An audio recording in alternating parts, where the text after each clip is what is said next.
बहुत शुक्रिया John, programme में अपना कीमती वक्त देने के लिए। जॉन, ये बताइएगा कि अमरीकी वॉर मिनिस्टर जो है उन्होंने ये दावा किया है कि अमेरिका पूरी कुव्वत के साथ इस वक्त ईरान पर हमले कर रहा है और अगर ईरान ने मुआहदा नहीं किया तो अमरीकी हमलों में शिद्दत आ जाएगी।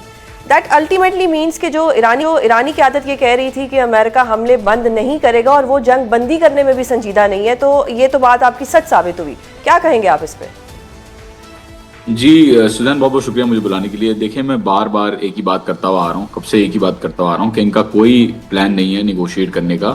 अगर ये चाहते हैं सरेंडर, और सरेंडर ईरान करेगा नहीं, तो इनके पास ऑप्शंस बहुत कम है। ये अगर पूरे ईरान में बमबारी भी कर दें, लेट सपोज वो जो कह रहे हैं कि उन्होंने नेवी भी खत्म कर दी, एयरफोर्स भी खत्म कर दी, सब कुछ खत्म कर दिया, उसके बावजूद 88 वेव्स आपने देखा है कि अभी तक हो चुकी हैं और बमबारी ईरान की तरफ से भी शदीद जारी है, जबकि यहाँ पे भी हमले हो रहे हैं, नो डाउट। लेकिन ईरान जो है वो रुकने वाला नहीं है और शुरू से इनकी अप्रोच यही रही है कि कंफ्यूज करके, नेगोशिएशंस में डाल के, पार्टीज को उम्मीद दिलवा के फिर जो है वो अपनी मनमानी करना। अभी फेसबुक भी मेरा जो है वो बैन कर दिया है। ये किसी भी तरीके से जो है वो सेंसरशिप भी चला रहे हैं, अपने प्रोपेगेंडे भी चला रहे हैं। तो किसी भी तरीके से ये चाह रहे हैं कि ये जो रिजीम चेंज का ख्वाब है ये पूरा कर लें और यहाँ से कोई जो है वो रेजिस्टेंस इनको नजर ना आए। तो ऐसा होगा नहीं। ईरान जो है वो ऑलरेडी खड़ा हुआ है अपने पेज के ऊपर और ईरान ने बोल दिया क्लियरली कि हमें कोई निगोशिएशन, किसी भी चीज़ में कोई इंटरेस्ट नहीं है। सही। अच्छा जॉन, ये बताइएगा कि इस वक्त तेहरान में भी क्या यही फीलिंग है कि जंग को ख़त्म करने का जो दबाव है वो इस वक्त ट्रंप पे ज़्यादा है और सीज फायर में पहले ट्रंप जो है वो पहल करेगा, उसके बाद ईरान सोचेगा? जी, ये तो ट्रंप की क्या वो है। बहरहाल ये जो जाहिर है वो जो इजराइल चाहता है वो होता है वहाँ पे। अभी तो नज़र ऐसे ही आ रहा है। तो यहाँ पे सेंटिमेंट ये है कि ट्रंप बेसिकली रिप्रेजेंट कर रहा है उन सारे इंटरेस्ट को जो इजराइल चाहता है, और इजराइल इस वक्त सीज फायर करना चाहता है बहुत शिद्दत के साथ, क्योंकि उनका नुकसान इतना ज़्यादा हो गया है। और ईरान के अंदर सेंटिमेंट ये है इस बात का कि सीज फायर नहीं होनी चाहिए इनके साथ अनटिल एंड अनलेस कोई प्रैक्टिकल स्टेप, कोई permanent step, for example basis खाली करना इनकी तरफ से ना हो, उसके बाद जाके शायद बात हो सकती है। लेकिन जंग का खतरा जब तक मंडला रहा है और जब तक कि अपनी जो है वो जिस तरीके से इन्होंने पहले भी किया, जब तक ये अपनी अप्रोच रखेंगे तब तक इनको और ज्यादा नुकसान होगा। ये लोग मिस कैलकुलेशन कहते हैं इस चीज को। I think miss calculation America की तरफ से नहीं है, उनको अच्छी तरीके से पता है क्या हो रहा है, लेकिन वो मजबूर है एक्शन लेने के लिए because of various reason such as the AIPAC lobby and obviously वो एप्स्टीन का भी मामला है।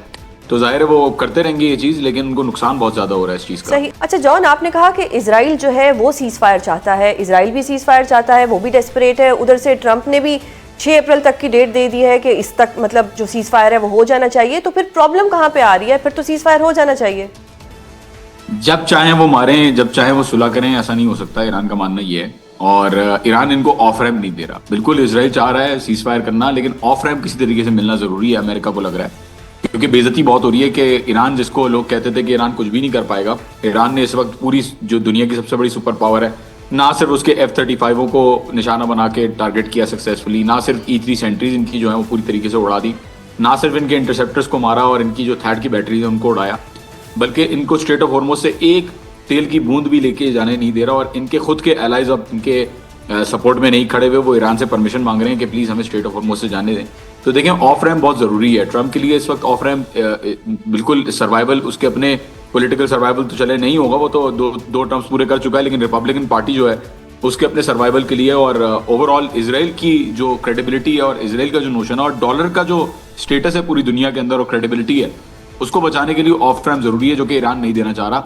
ईरान बेसिकली इस वक्त ये चाह रहा है कि क्योंकि वो ड्राइविंग फोर्स में है, क्योंकि वो वॉर को डिटरमिन कर रहे हैं कि जंग कहाँ जा रही है, तो वो इसी तरीके से उसको चलाएंगे और मैक्सिमम प्रेशर जो है वो इन्फ्लिक्ट करेंगे इनके ऊपर। सही। अच्छा जॉन, ये भी बताएं कि पाकिस्तान की सिफारती कोशिशों को तेहरान किस नज़र से देख रहा है? जैसे कि पहले सऊदीया, टर्की, मिस्र के वजीर खारजा इस्लामाबाद आए और फिर इस वक्त जो हमारे वजीर खारजा हैं वो इस वक्त चीन में मौजूद है। So how do you see this? देखिए, पहले से ईरान सुजैन कहता हुआ आ रहा है कि हमें पार्टीज, हमें डिमांड्स अमेरिका की तरफ से मिली हैं, मीडिएटर्स के थ्रू, पाकिस्तान के थ्रू डिमांड्स मिली। इन्होंने उन डिमांड्स के ऊपर रिप्लाई भी किया और बिल्कुल अच्छा देखा जा रहा है, पॉजिटिवली देखा जा रहा है पाकिस्तान को। अच्छी बात है, पाकिस्तान कोशिश कर रहा है परमानेंट सीज फायर की। लेकिन यहाँ पे जो फ्रेमवर्क डिसाइड हो रहा है नेगोशिएशन का, उसके अंदर आई थिंक ईरान की ख्वाहिश ये है कि ईरान को इन्वॉल्व किया जाए इस चीज़ के अंदर, कि उनके फ्रेमवर्क के ऊपर बात हो और अरब ममालिक को समझाया जाए कि वो बेसिकली इस रीजन के अंदर से निकल जाएं। जैसा कि अब्बास अराक्ची साहब ने भी दोबारा रीअफर्म किया अपनी ट्वीट के अंदर कि बिल्कुल यहाँ पे हमारे पास एफर्ट्स हो रहे हैं, लेकिन हम लोग जो है वो राजी नहीं हैं जब तक जो है कोई चीज़ परमानेंटली नहीं हो जाती। और हम जो है वो इस चीज़ को नहीं देख रहे, ईरानी जो है वो इस चीज़ को नहीं देख रहे कि उनकी डिमांड्स मीट होंगी इस नेगोशिएशन प्रोसेस में। लेकिन अच्छी बात है, पाकिस्तान एफर्ट्स कर रहा है और करने चाहिए एफर्ट्स परमानेंट सीज फायर के। अच्छा, आपने खलीजी ममालिक की बात की, एक ये खबर आज सामने आई है कि जंग अगर जारी रही और अगर ट्रंप साहब को ज़रूरत पड़ी तो वो खलीजी ममालिक से फाइनेंसिंग लेंगे। मेरी मालूमात के मुताबिक सुजैन फाइनेंसिंग ऑलरेडी मिल चुकी है। 3 अरब ममालिक हैं जिन्होंने फाइनेंसिंग दी है इनको, और वो वक्त सामने बहरहाल ले आएगा, नाम ले आएगा और ले आएगा, दिखा देगी दुनिया के किसने कितने पैसे दिए हैं।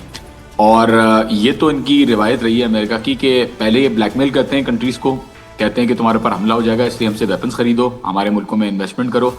फिर अगर वो दूसरे सामने मुल्क रेजिस्टेंस दिखाते हैं, ज़रा सी भी उनकी कोशिश रहती है रेजिस्टेंस की, तो अमेरिका थ्रेटन करता है कि तुम्हारी बादशाहत हम पलट देंगे। तो ये पूरा प्रोसेस अभी भी जो जंग हुई है उसके ऊपर जो पैसे ओवरऑल खर्चा अभी जो आ रहा है इंक्रीजिंगली, वो भी बड़ी इंपॉर्टेंट बात की है कि पैसे जो हैं वो मिल चुके हैं। और अगर ऐसा हुआ है तो फिर तो सीज फायर इतने आराम से नहीं होगा। जी बस वेट करें, आपको इन्फॉर्मेशन जो है वो होपफुली मिल जाएगी। लेकिन मेरी मालूमात के मुताबिक पैसे जो है वो काफ़ी मुल्कों ने दिए हैं ऑलरेडी जंग के लिए।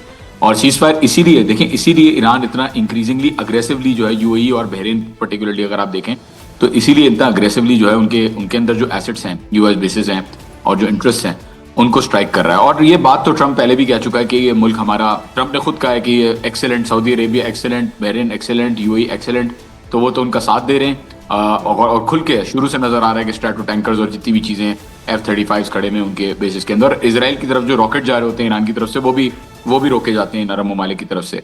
तो बिल्कुल ऐसी रिपोर्ट मुझे मिली है और मंजर आम पर आ जाएगी ये रिपोर्ट जल्द ईरान की तरफ से अगर हुआ तो। अच्छा जॉन, क्या ईरानी दानिश्वर वली नसर का ये दावा दुरुस्त है कि ईरान ने अमेरिका के साथ किसी भी डील की सूरत में पाकिस्तान से जमानत तलब की है और इसी वजह से पाकिस्तान ने चीन से राब्ता किया है ताकि वो ईरान को गारंटी दे सकें? देखें, ईरान का मानना यह है कि कोई भी गारंटी अमेरिका की तरफ से नहीं दे सकता। कोई भी, अगर आप ये देखें JCPOA agreement, joint comprehensive plan of action, ये मुआहिदा हुआ था ईरान के साथ 2015 में। किसका? US, UK, China, Russia, France और जर्मनी, इन 6 ममालिक ने गारंटीज दी थी। और ये 6 ममालिक जो हैं वो अग्री करके बैठ गए थे ईरान के साथ। लेकिन 2018 में ट्रंप ने उसको रद्दी के बराबर उस अग्रीमेंट को रखा और फाड़ के जो है वो फेंक दिया। Sorry for the informal language, लेकिन उसको बिल्कुल भी इज्जत नहीं दी। तो बात सारी ये है कि अगर ये सारे ममालिक मिलके इतनी बड़ी बड़ी सुपर पावर्स अगर गारंटी जो है वो अपनी अपहोल्ड नहीं कर पा रहे, तो ईरान कैसे ट्रस्ट कर सकता है किसी के ऊपर भी कि वो गारंटी दे सकेगा? अच्छी बात है, करनी चाहिए कोशिशें, लेकिन इसके अंदर कोई भरोसा नहीं है ईरानियों को, अभी तक कोई भरोसा नहीं है कि किसी की भी गारंटी जो है वो चलेगी इस बात के अंदर। सिर्फ सोल्यूशन यही है कि परमानेंटली अमेरिका खुद जो है वो स्टेप्स उठाए और उसके बाद हो सकता है आपको फ्लेक्सिबिलिटी नजर आए कहीं से ईरान की तरफ से। बहुत शुक्रिया जॉन, प्रोग्राम में अपना कीमती वक्त देने के लिए।